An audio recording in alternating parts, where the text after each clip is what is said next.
MRI एक diagnostic test, इसके बारे में आपने जरूर सुना होगा अगर कभी हॉस्पिटल के चक्कर काटे होंगे तो। एमआरआई मैग्नेटिक रेजोनेंस इमेजिंग एक महंगा लेकिन कारगर इमेजिंग टेक्नोलॉजी है जो इंसानी शरीर के अंदर मौजूद ऑर्गन्स, अंदरूनी अंगों को देखने के लिए इस्तेमाल किया जाता है। इस्तेमाल तो किया जाता है ये इलाज में डॉक्टर्स की मदद के लिए, लेकिन आपको बता दें एमआरआई मशीन अगर चाहे तो जान भी ले सकती है। मैग्नेटिक रेजोनेंस इमेजिंग जैसा कि नाम से ही आप भाप सकते हैं, स्ट्रॉन्ग मैग्नेटिक फील्ड का इस्तेमाल किया जाता है इसमें। इस मशीन में मानव शरीर के अंदर झांकने के लिए मैग्नेटिक फील्ड का इस्तेमाल किया जाता है। हालांकि एमआरआई मशीन से एक्सरे मशीन की तरह हानिकारक रेडिएशंस तो नहीं निकलते, लेकिन एमआरआई ऑपरेटर और मरीज ने अगर जरा सी भी लापरवाही बरती तो ये मशीन चीथड़ उड़ा सकती है शरीर के। आज के इस वीडियो में हम उन बेहद दर्दनाक हादसों के बारे में आपको बताएंगे जो एमआरआई मशीन को लापरवाही से इस्तेमाल करने की वजह से हुए। तो दिल थाम के बैठिए, ये वीडियो बेहद हृदय विदारक हो सकता है। एमआरआई का हादसा नंबर 5, राजेश मारू। 2018 की बात है।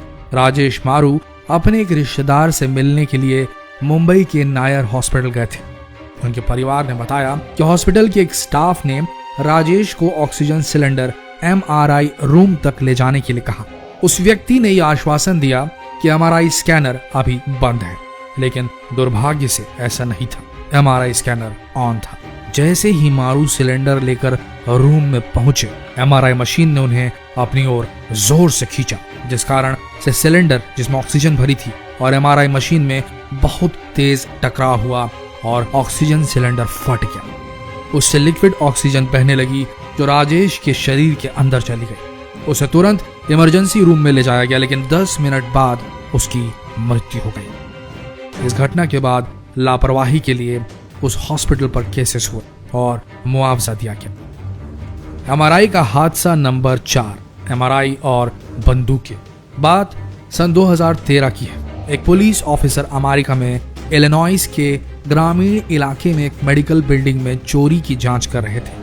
जब वे एमआरआई रूम में पहुंचे, अनायास ही पहुंचे वो, तभी अचानक उनका सर्विस रिवॉल्वर एमआरआई मशीन ने खींच लिया। काफी कोशिशों के बाद भी उस रिवॉल्वर को नहीं निकाला जा सका। उसे तभी निकाला जा सका जब उस मशीन के निर्माता को संपर्क किया गया। 2013 में हुई पुलिस अफसर के साथ ये घटना पहली नहीं थी। 2009 में भी इसी तरह की घटना हुई थी। एक अफसर अपनी मां से मिलने के लिए एमआरआई रूम गए थे, तभी उनकी रिवॉल्वर भी एमआरआई मशीन द्वारा खींच ली गई थी। इस घटना में उनका हाथ भी फंस गया था, लेकिन वो किसी तरह अपने हाथ को निकाल पाए थे, लेकिन उनका हथियार कई घंटों तक वहीं फंसा रह गया था। इसी तरह 2006 में न्यूयॉर्क में एक पुलिस ऑफिसर के साथ एक घटना घटी थी। एक पुलिस ऑफिसर गन लेकर एमआरआई रूम में घुस गए, जिस कारण से उनकी गन को मशीन ने अपनी तेज मैग्नेटिक फील्ड से खींच लिया और इस घटना में गन से गोली भी चल गई जो दीवार पर जाकर लगी। खुशकिस्मती ये रही कि किसी की जान नहीं गई।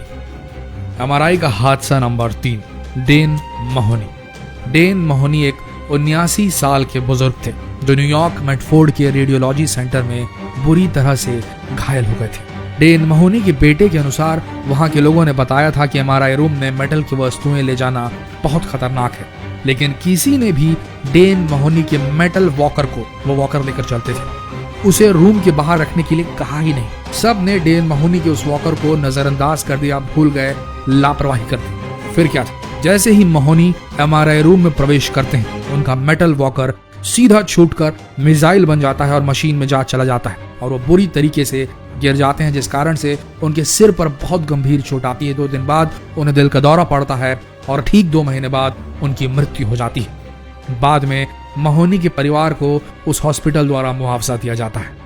एमआरआई का हादसा नंबर 2, माइकल कोलंबिनी। यह घटना 2001 में न्यूयॉर्क शहर के वेस्ट चेस्टर मेडिकल सेंटर में घटी।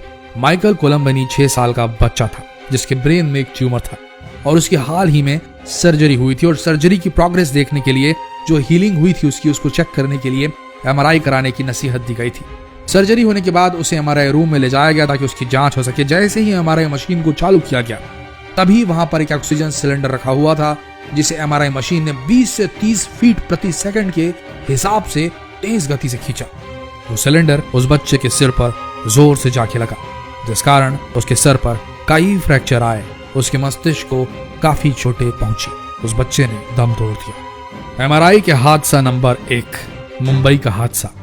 यह घटना 2014 के एक मुंबई के हॉस्पिटल की है। स्वामी रमैया, जो कि एक तकनीकी सहायक थे, वे MRI मशीन को स्कैन के लिए तैयार कर रहे थे। तभी उन्होंने वार्ड बॉय सुनील जाधव को ऑक्सीजन मास्क लाने के लिए कहा। सुनील वहां पर नया लगा था, नया कर्मचारी था, इसलिए उसे MRI रूम के बारे में ज्यादा पता नहीं था, उसे रूल्स रेगुलेशन नहीं पता थे।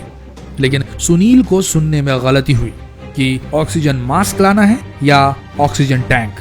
वो भूल गया और उसने 4 फुट का ऑक्सीजन टैंक MRI रूम में घुसा दिया। जैसे ही सुनील मशीन के पास गया, मशीन ने पूरी ताकत के साथ उस सिलेंडर को अपनी ओर खींच लिया, जिस कारण से सुनील और रमैया MRI मशीन और सिलेंडर के बीच बुरी तरीके से फंस गए। ये दोनों उस मशीन में 4 घंटे तक फंसे रहे, क्योंकि उस मशीन का इमरजेंसी स्टॉप बटन काम नहीं कर रहा था। इस घटना में जाधव के कंधे फ्रैक्चर हुआ और रमैया की किडनी डैमेज हो गई और इंटरनल ब्लीडिंग शुरू हो गई। वहां के लोगों ने बताया कि उस सिलेंडर को निकालने के लिए रस्सियों का सहारा भी लिया गया, लेकिन जब तक उस मशीन के टेक्नीशियन नहीं आए तब तक उसे निकाला नहीं जा सका। बाद में उन दोनों का इलाज उसी अस्पताल में हुआ और उन्हें मुआवजा भी दिया गया। तो दोस्तों, अगली बार अगर आप हॉस्पिटल जाएं और MRI कराने वाले हों तो इस बात का खास ख्याल रखें कि कोई भी मेटल की चीज लेकर ना जाएं। आपके शरीर में कोई भी मेटल इम्प्लांट नहीं होना चाहिए। MRI सेफ मटेरियल से जो इम्प्लांट होंगे वही सेफ रहेंगे, अन्यथा नहीं। इस बात का खास ख्याल रखें। जितना हो सके इस वीडियो को शेयर करें, फेसबुक पर शेयर करें, व्हाट्सएप पर शेयर करें, न जाने कब आपको MRI की जरूरत पड़ जाए।